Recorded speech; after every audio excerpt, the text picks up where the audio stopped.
अगली सुबह बानी उठती है। वो पूरे रूम में एक नज़र देखती है। रेहान्स कहीं नहीं था। बानी बेड से उठकर डायरेक्ट वॉशरूम जाती है। थोड़ी देर बाद बानी बाथरोब पहनकर क्लोसेट रूम में जाती है और चेंज करके बाहर आती है। बानी ड्रेसिंग टेबल के सामने खड़े होकर रेडी हो रही थी। बानी ने एक ब्लू डेनिम और वाइट टॉप पहन रखा था जो एक कंधे से गिरा हुआ था, जिससे उसका खुला कंधा दिख रहा था। बानी अपने स्किनर्स पहनकर अपना फ़ोन लेकर रूम से निकल जाती है। वो नीचे जाती है। नीचे हॉल में उसे विहान दिख जाता है, पर साथ में मानसी और टिया भी थी। बानी अपने फ़ोन में मैसेज टाइप करती है और फिर विहान को देखती है। विहान का फ़ोन रीप होता है। वो फ़ोन चेक करता है। बानी का मैसेज था। विहान मैसेज देखता है। बानी, तुम कब आए? विहान, रात को ही। कबीर ने बोला था अगर पूरी रात बाहर रहता तो रेहान्स को शक हो सकता था। बानी, ओके। विनीत को होश आया? विहान, हाँ आ गया। मैं बस हॉस्पिटल के लिए ही निकल रहा था। बानी बाहर जाते हुए टाइप करती है, ओके मैं हॉस्पिटल जा रही हूँ, तुम आ जाना। मैसेज सेंड करके बानी कार में बैठकर हॉस्पिटल के लिए निकल जाती है। इधर विहान मैसेज पढ़कर टिया और मानसी को बाय बोलकर निकल जाता है। बानी हॉस्पिटल पहुंचकर सीधे विनीत के वार्ड में जाती है। इस वक्त विनीत तकिए से पीठ टिकाए लेटा था। उसके पैर और हाथ में पट्टी बंधी हुई थी। कबीर स्टूल पे बैठा था। दोनों बातें कर रहे थे। कबीर फ्रूट काट रहा था। बानी, अंदर आकर उठ गए तुम? विनीत बानी को देखकर, ओए बिल्ली आ गई। बानी अपनी आंखें छोटी करते हुए, इसी बिल्ली के खून पे तुम अभी बकवास कर रहे हो। विनीत हंसते हुए, तुम्हारे खून में डिफ़ॉल्ट है। बानी हैरानी से, व्हाट? विनीत, हाँ और क्या, जब से मेरी बॉडी में तुम्हारा ब्लड गया है तब से मैं सीरियस होने लगा हूँ। बानी चिढ़कर, सीरियस? और तुम? What a joke. Kabir stool से खड़े होकर विनीत से, फ्रूट खा ले। फिर बानी से, तुम ठीक हो? बानी, रेडी। रूडली, तुमसे मतलब। बानी की बात सुन कबीर गहरी सांस लेकर सोफे पर बैठ जाता है। बानी विनीत के पास जाकर बैठती है। बानी, अब कैसे हो तुम? विनीत मजाक में, चिल, इन खरोचों से मेरा कुछ नहीं होने वाला। तभी विहान अंदर आते हुए, तभी जब गोली छूकर निकली थी तो तू गिर गया था। विनीत चिढ़ते हुए, तू तो चुप रहे। ऐसे अचानक अटैक होगा तो शौक तो लगेगा ही ना। विहान हंसते हुए, कुछ ज़्यादा ही शौक लग गया। विनीत, तू? तभी बानी थोड़ा चिढ़कर, हो गया तुम दोनों का। फिर विनीत से, तुम फ्रूट्स खाओ। विनीत फ्रूट्स खा रहा था। बानी और विहान विनीत से बातें कर रहे थे। कबीर सोफे पर बैठा अपने फ़ोन में कुछ कर रहा था। तभी बानी का फ़ोन बजता है। बानी अपना फ़ोन आंसर करती है। दूसरी तरफ से कुछ कहा जाता है जिसे सुनकर बानी की स्माइल गायब हो जाती है। उसके माथे पर लकीरें आ जाती हैं। बानी परेशान होकर, आई एम कमिंग बोलकर बानी कॉल कट करती है और देखती है कि तीनों उसे ही देख रहे थे। बानी खड़े होकर तीनों को देखते हुए, मैं जा रही हूँ। कबीर, क्या हुआ? बानी बाहर जाते हुए, बाद में बात करते हैं बोलकर बानी वहाँ से निकल जाती है। कबीर, विनीत और विहान एक दूसरे की शक्ल देखते हैं। विनीत, इसे क्या हुआ? कबीर, कहीं कोई प्रॉब्लम तो नहीं? विहान, अब वो तो बानी ही बताएगी। विहान की बात सुन कबीर कुछ सोचने लगता है। दूसरी तरफ बानी जल्दी से अपने कैफ़े पहुंचती है। बानी कार से उतरकर कैफ़े के अंदर जाती है। कैफ़े में कुछ लोग खड़े थे। बानी चारों तरफ देखते हुए, रिया, क्या है ये सब? रिया बानी के पास आकर, मैम ये लोग म्युनिसिपल कोर प्रोटेक्शन से हैं, ये कह रहे हैं। तभी एक आदमी बीच में, आप बानी उबरोए हैं? बानी एक नज़र रिया को देखकर यस, वो आदमी बानी को देखते हुए, मिसेस ओबरॉय, आपका ये कैफ़े अवैध ज़मीन पर बना है। बानी हैरानी से वाट? वो आदमी बानी को एक पेपर देकर, हाँ, अब ये ज़मीन गवर्नमेंट की तरफ से पॉइंट आउट की गई है। आपको जल्दी ही ये कैफ़े खाली करना होगा, वो भी आज शाम तक। ये सुनकर बानी बिल्कुल शॉक्ड हो गई थी। बानी वो पेपर पढ़ती हैं। पढ़ने के साथ ही उसकी आंखों में नमी आ जाती है। बानी रूंधे गले से, आज शाम तक बहुत जल्दी है। इतनी जल्दी सब कैसे होगा? वो आदमी, सॉरी मिसेस ओबरॉय, पर आपको आज शाम तक ही खाली करना होगा, वरना हमें दूसरा तरीका अपनाना होगा, बोलकर वो लोग वहाँ से चले जाते हैं। बानी वहीं चेयर पर बैठकर अपने सर पर हाथ रख लेती हैं। ये कैफ़े उसका ड्रीम था, जो बहुत मुश्किलों के बाद पूरा हुआ था, और आज कोई आकर उसे अपना ड्रीम तोड़ने के लिए कह रहा था। बानी की आंखों में आंसू आ गए थे। वो उसे समझ नहीं आ रहा था कि वो क्या करे। रिया बानी से, मैम, अब हम क्या करेंगे? रिया की बात पर बानी कुछ नहीं बोलती, क्योंकि जवाब तो उसे भी नहीं पता था। तभी बानी का फ़ोन बजता है। बानी देखते हैं कि कबीर का कॉल था। बानी कॉल आंसर करती है। कबीर परेशानी आवाज़ में, क्या हुआ बानी, सब ठीक तो है ना? बानी से और कंट्रोल नहीं होता, उसकी आंखों से आंसू आ जाते हैं। कबीर को बानी के रोने की आवाज़ सुनाई देती है। कबीर पैनिक करते हुए, क्या हुआ बानी, तुम रो क्यों रही हो? बानी रोते हुए, वो मेरा कैफ़े। कबीर, कैफ़े? क्या हुआ कैफ़े में? बानी खुद की कंट्रोल करते हुए, म्युनिसिपल कॉरपोरेशन वाले आए थे। उन्होंने कहा कि कैफ़े अवैध ज़मीन पर बना है, इसीलिए आज शाम तक कैफ़े खाली करना होगा।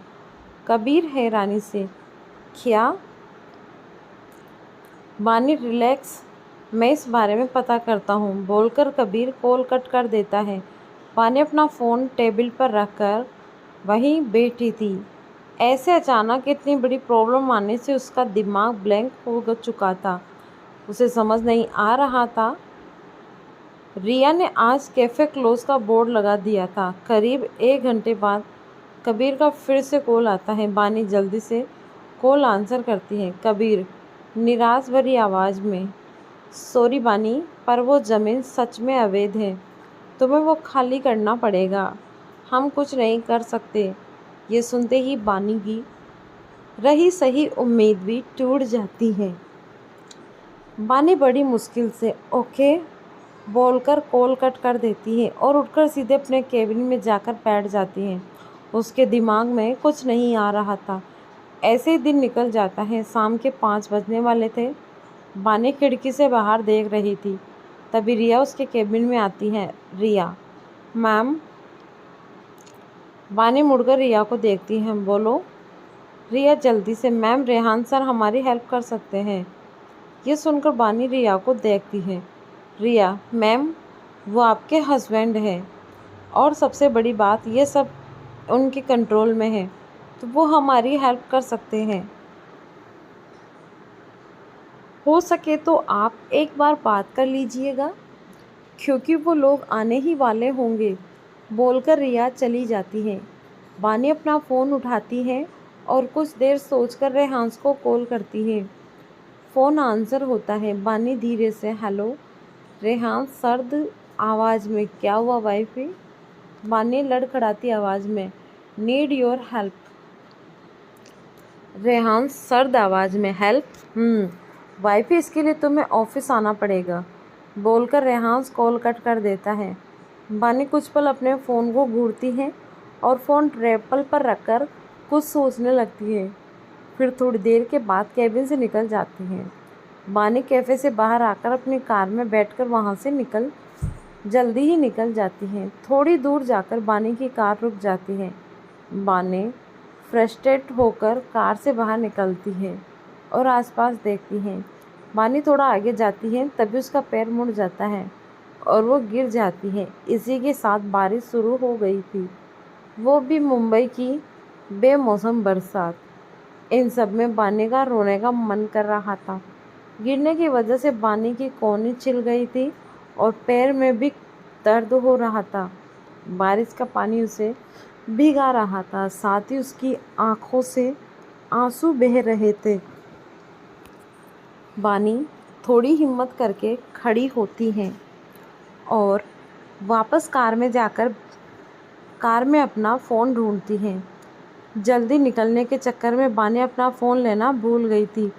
बानी का मन ज़ोर से रोने का कर रहा था। बानी अपने सिर पर हाथ रखकर अब मैं क्या करूं?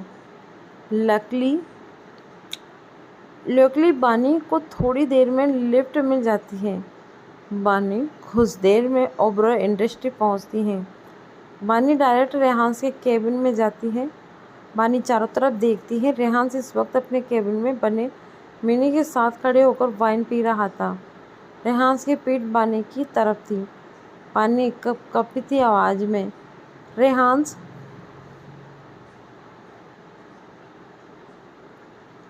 रेहांस बिना पीछे मुड़े सर्द आवाज़ में, you now what wife he, help के लिए रिक्वेस्ट करनी पड़ती है, हाथ जोड़ना पड़ता है, फिर कुछ पल रुककर भीख मांगनी पड़ती है, बोलकर रेहांस पलटता है और बानी को देखकर डेविल स्माइल करता है।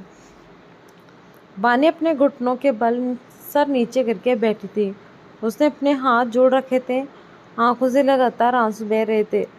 रेहांस वाइन की सिप लेते हुए डेविल स्माइल कर साथ, तो तुम्हें पता है कि रिक्वेस्ट कैसे करते हैं। बानी उसी पोजीशन में रुंधे गले में, प्लीज़ हेल्प मी। रेहांस वो कैफ़े मेरे लिए बहुत इम्पोर्टेंट है, मैं उसे नहीं खोना चाहती, प्लीज़ हेल्प मी, बोलकर बानी चुप हो जाती है। रेहांस डेविल स्माइल करते हुए, गुड वाइफ ही, बोलकर रेहांस किसी को कॉल करता है।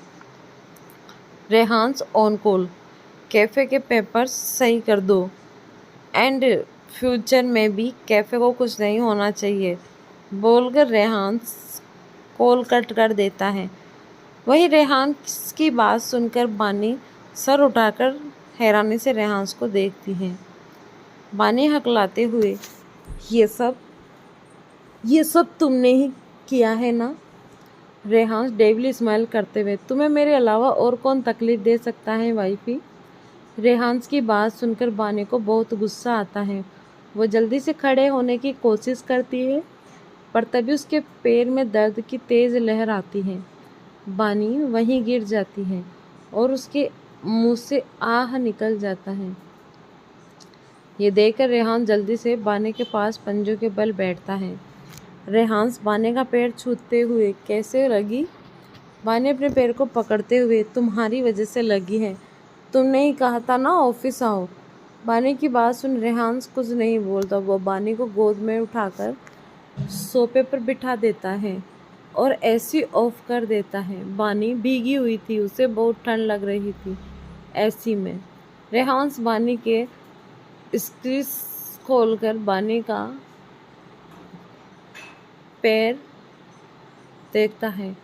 बानी का पैर सूज गया था। रेहांस फर्स्ट एंड बॉक्स लाकर बानी के पैर पर बैंडेज करता है। वही बानी लगातार रेहांस को देखती है। रेहांस बानी के बगल में बैठकर उसका हाथ देखते हुए, वाइफी, मुझे घूरने से तुम्हारे सवालों के जवाब नहीं मिलेंगे। बानी गुस्से में, क्यों किया तुमने ये सब? तुम जानते हो ना कि ये कैफ़े मेरे लिए कितना मायने रखता है। रेहांस बानी की कोहनी पर दवाई लगाते हुए, पता था वाइफी, इसीलिए ये सब किया, ताकि तुम्हें रियलाइज हो कि किसी की चीज़ को उससे दूर करो तो कैसा लगता है। वेल, ये तुम्हारी सजा थी।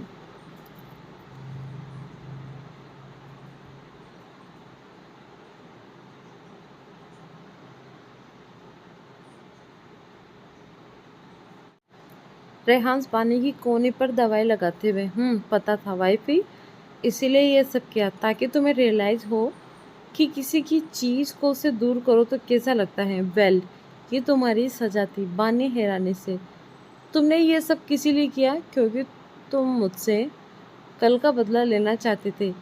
फिर गुस्से में, तुम कल गलत थे रेहान, तो जो तुम आज कर रहे हो वो गलत था।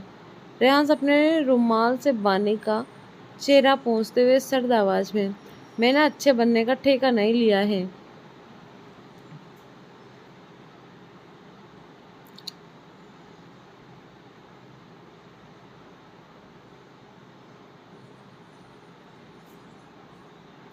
वाइफी और ना ही मैं अच्छा हूँ। सो नेक्स्ट टाइम तुम मेरे रास्ते में आने से पहले 100 बार सोच लेना, बोलकर रेहान बानी के सर से अपना सर जोड़ देता है। बानी अपनी नज़रें फिर करके नीची करके, you know what, I hate you. Rehan तिरछा मुस्कुराते हुए, hate me wifey because also. इतना बोलकर रेहान रुक जाता है और बानी का चेहरा देखने लगता है। बानी अपने चेहरे नजरें उठाकर रेहान की आंखों में देखकर, आई आल्सो व्हाट। रेहान अपनी नजरें फेर कर बानी से दूर होकर, नथिंग। बानी कुछ पल रेहान को देखती है, फिर अपना सर झटक कर देती है। रेहान खड़े होकर बानी को गोद में उठा लेता है। रेहान बानी को नीचे ले जाता है। बारिश अभी भी जोरों पर थी। रेहान बानी को कार में बिठाता है और खुद भी बैठ जाता है। दोनों ओबरॉय पैलेस के लिए निकल जाते हैं। बानी का कैफे तो बच गया, पर क्या बानी बच पाएगी रेहान के शातिर दिमाग से? ओबरॉय पैलेस पहुंचकर रेहान बानी को गोद में उठाकर रूम में ले जाता है। रेहान बानी को बेड पर बिठाता है। रेहान बानी के कान में, आई एम कमिंग बोलकर रेहान क्लोसेट रूम में चला जाता है। थोड़ी देर में रेहान एक शॉर्ट नाइटी लेकर आता है। बानी रेहान को देखते हुए, मैं चेंज कर लूँगी। रेहान बानी के करीब बैठकर उसके गाल पर उंगली फेरते हुए, नो वाइफी, मेरे होते हुए तुम्हें परेशान होने की ज़रूरत नहीं है। रेहान के इतने करीब होने से बानी की सांसें तेज हो गई थी। बानी अपनी सांसों को काबू करते हुए, मेरी परेशानी की वजह हमेशा तुम ही होते हो। रेहान बानी की जींस के बटन खोलते हुए, रियली वाइफी, वेल, मैं तो हमेशा तुम्हारी हर चीज़ का रीजन रहूँगा, बट दैट कबीर, वो भी तुम्हारी परेशानी का रीजन है, बोलकर रेहान बानी की जींस उतार देता है। निकालते वक्त बानी के पैर पर थोड़ा प्रेशर पड़ता है, जिससे उसके मुंह से हल्की सी आह निकल जाती है। रेहान बानी का पैर सहलाते हुए, रिलैक्स। बानी रेहान को देखकर, वो मेरी परेशानी की वजह कैसे हैं और तुम कबीर से इतना चिढ़ते क्यों हो? बानी की बात पर रेहान तिरछा मुस्कुराता है। रेहान तिरछा मुस्कुराते हुए, वेल, उसकी वजह से ही तुम एजेंट बनी और उसी की वजह से तुम मेरी दुनिया में आए हो। And that things is I really don't like that piece of shit. Bani Rehan को घूरते हुए, एक्सक्यूज़ मी, तुम? तभी रेहान बानी के गाल पर किस करते हुए धीरे से, वाइफी, फॉरगेट एवरीथिंग, अभी हमारे बारे में बात करते हैं। बानी कन्फ्यूजन से, मतलब? बानी की बात सुनकर रेहान बानी को ऊपर से नीचे तक देखता है।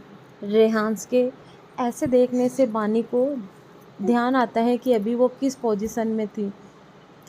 बानी रेहान की आंखों पर हाथ रखकर हल्के गुस्से में, शर्म नहीं आती तुम्हें ऐसे किसी को ताड़ते हुए? बोलते हुए बानी के गाल लाल हो गए थे। रेहान बानी के हाथ पर किस करके, नहीं आती शर्म, because you are my wifey, बोलकर रेहान बानी का हाथ छोड़ देता है। बानी इधर उधर देख रही थी। रेहान बानी को देखकर डेविल स्माइल करता है, फिर बानी कसकर अपनी आंखें बंद कर लेती हैं। रेहान बानी को देखकर तिरछा मुस्कुराता है और बानी को नाइटी पहना देता है। रेहान बानी के कान में, you are so tempting wifey, बोलकर रेहान बानी के कानों को किस कर लेता है। रेहान की बात सुन बानी अपनी आंखें खोलती हैं। उसकी नज़रें रेहान की नज़रों से मिलती हैं।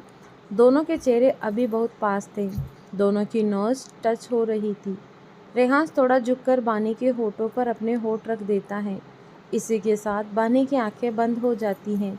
रेहान बानी को पजेंटली किस कर रहा था। बानी के हाथ रेहान के बालों में चल रहे थे। करीब 15 मिनट बाद रेहान बानी से थोड़ा दूर होता है। बानी गहरी सांसें लेते हुए रेहान को ही देख रही थी। रेहांस बानी के गाल पे हाथ रखकर, वाइफी तुम्हें किसके बीच सांस लेना अभी तक नहीं आया। बानी रेहांस का हाथ हटाकर, सीखना भी नहीं है। बानी की बात पर रेहांस के फेस पर गहरी मुस्कान आ जाती है। रेहांस बानी की नोज़ पर किस करके वॉशरूम चला जाता है। बानी अपने सर पर हाथ रखकर, सिट, फ़ोन तो मैं कैफ़े में ही भूल आई। आह क्या करो अब, कैसे? अभी तो रियाज ने कैफ़े बंद कर दिया होगा। फिर अपने पैर को दबाते हुए, कल जा भी नहीं सकती। बानी सर टिकाकर अपनी आंखें बंद कर लेती हैं। थोड़ी देर में उसे अपनी कमर पर पकड़ महसूस होती है। बानी आंखें बंद किए हुए, तुम ह्यूमन ट्रैफिकिंग क्यों करते हो? रेहान हर सवाल के जवाब नहीं होते वाइफी। रेहांस की बात सुन बानी अपनी आंखें खोलकर रेहांस को देखती है। रेहान शर्टलेस था। उसने बानी को कमर से कसकर पकड़ रखा था। बानी रेहांस की आंखों में देखते हुए, गलत बिना जवाब के कोई सवाल ही नहीं होता। रेहांस डेविल स्माइल करते हुए, गुड वाइफी, तुम्हें अच्छे से पता है कब किसे क्या बोलना है। फिर बानी के कान में, वेल, इन दिस केस मैं तुम्हारे सवाल का जवाब देना जरूरी नहीं समझता। बानी रेहांस को कुछ पल घूरती है, फिर अपनी आंखें बंद कर लेती है। रेहांस एकटक बानी के चेहरे को देख रहा था। बानी को रेहांस की नज़रें खुद पर महसूस हो रही थी। थोड़ी देर बाद बानी अपनी आंखें खोलकर चिढ़कर, ऐसे क्यों देख रहे हो? रेहांस अपनी बाहें चढ़ाते हुए, तुम्हें कोई प्रॉब्लम है? बानी नींद भरी आवाज़ में, हाँ, मैं सो नहीं पा रही हूँ और तुम तो मुझे ऐसे देख रहे हो जैसे तुम्हें प्यार ही हो गया हो मुझसे। अब मुझे देखना बंद करो, बोलकर बानी आंखें बंद कर लेती है। वहीं रेहांस बिना किसी भाव के बानी को कुछ पल देखता है, फिर बेड से उठकर जाता है। रेहांस बालकनी में जाकर सिगरेट जलाकर कस लेते हुए कुछ सोच रहा था। उसके चेहरे पर कोई भाव नहीं थे। रेहांस मुड़कर बानी को देखता है जो सो चुकी थी। रेहांस बानी को देखते हुए सिगरेट के कस ले रहा था। सिगरेट ख़त्म करने के बाद रेहांस एक बार चांद को देखता है, फिर बानी को। अचानक उसके फेस पर अजीब सी स्माइल आ जाती है। रेहांस बानी को देखते हुए खतरनाक आवाज़ में, तू मेरे सामने, मैं तेरे सामने, तुझे देखूं कि प्यार करूं, बोलकर रेहांस अजीब तरह से मुस्कुराता है। रेहांस बेड पर आकर बानी के बाहों में भरकर सो जाता है। अगली सुबह बानी सोकर उठती है। वो बेड से उठने की कोशिश करती है, पर पैर में अभी भी दर्द था। बानी बड़ी मुश्किल से उठकर वॉशरूम जाती है। थोड़ी देर बाद बानी एक ओवरसाइज हड्डी पहनकर क्लोसेट रूम से बाहर आती है। हड्डी बानी के घुटनों से थोड़ा ऊपर थी। बानी लगड़ाते हुए बेड की तरफ जा रही थी, तभी उसका पैर फिसल जाता है। बानी गिरने वाली थी कि रेहांस उसे कमर से पकड़ लेता है। बानी रेहांस को देखकर, थैंक यू। रेहांस बानी को गोद में उठाकर बेड पर बिठाता है और बानी को घूरते हुए, क्या कर रही थी तुम? बानी नहाने गई थी। रेहांस, मेरा वेट नहीं कर सकती थी? बानी मुंह बनाकर, मुझे अच्छा नहीं लग रहा था, इसलिए फ्रेश होना था बस। बानी की बात सुनकर रेहांस कुछ पल कुछ नहीं कहता। वो वॉशरूम की तरफ जाने लगता है। तभी बानी रेहांस मुड़कर बानी को देखता है। बानी, मुझे तुम्हारा फ़ोन चाहिए। रेहांस बिना कुछ बोले अपना फ़ोन अनलॉक करके बानी को दे देता है। बानी हैरानी से, इतनी इजीली दे दिया? रेहांस बानी के गाल पर किस करके, मुझे पता है कि तुम्हारा फ़ोन कैफ़े में है, इसीलिए दिया है। एंड वन मोर थिंग, उस कबीर शेखावत को कॉल नहीं करोगी तुम। रेहांस की बात पर बानी बस सर हिला देती है। रेहांस वॉशरूम चला जाता है। रेहांस वॉश बेसिन के सामने खड़े होकर मिरर में देखते हुए, the real game star DM, मुझे जो चाहिए वो मैं पाकर रहूँगा, जस्ट वेट एंड वॉच, बोलते हुए रेहांस के फेस पर रहस्यमयी मुस्कान आ गई थी। किस गेम की बात कर रहा है रेहांस? क्या होगा जब डीएम और रेहांस की भिड़ंत होगी, जानेंगे हम अगले भाग में। धन्यवाद। और लेट पार्ट डालने के लिए मैं आपसे माफ़ी चाहती हूँ, क्योंकि आपको पता है छोटा बच्चा है जो अभी भी आप उसकी आवाज़ सुन सकते हो, तो मुझे थोड़ी दिक्कत रहती है। तो आप थोड़ा वेट कर ले तो ज़्यादा अच्छा होगा। धन्यवाद।